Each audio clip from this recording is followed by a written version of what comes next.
Affected ka, ayaw mo lang tagapin. Affected? Ano ka ba tanga dito? Ako affected? Hindi nga ako affected. Grabe ka. Ako affected? Hindi nga affected.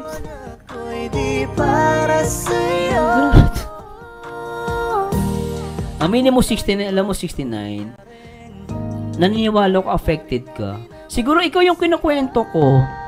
Ay, teka. Alam mo 69, feeling ko ikaw yung kinukwento ko. Siguro ikaw yung nawala ng 300,000.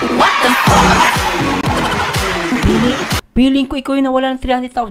Baka ikaw yung sinasabi, kinukwento ko kanina. Nag-ubos ng pera sa love team.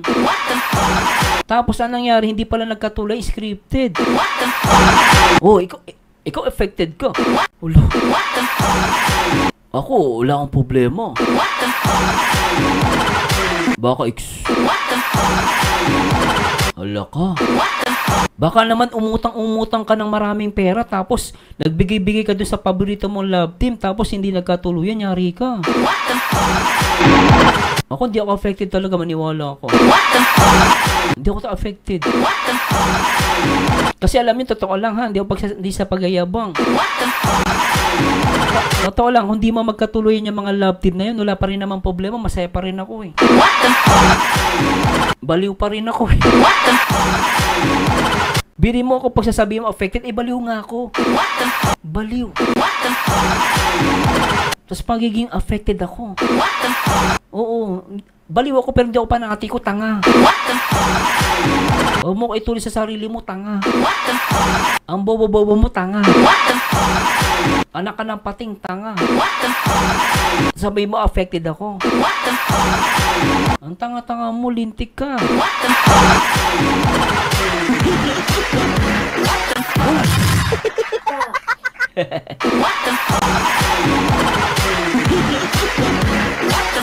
Ano? O diba? Biriin mo, nakikipagtalo ka sa baliw. Baliw nga ako eh.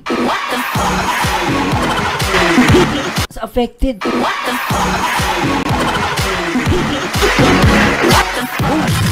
O tingnan mo, si 69 nasa na yun. Sarap ng ganito na, may napulutan ako ngayon ah. Wala antok ko ah. Sabi ni Ma'am Christine, si Sir Merzano palagay ko din no. Nasa si 69. Alam mo, namimiss ko to. Alam mo dati guys, pag may mga basher sa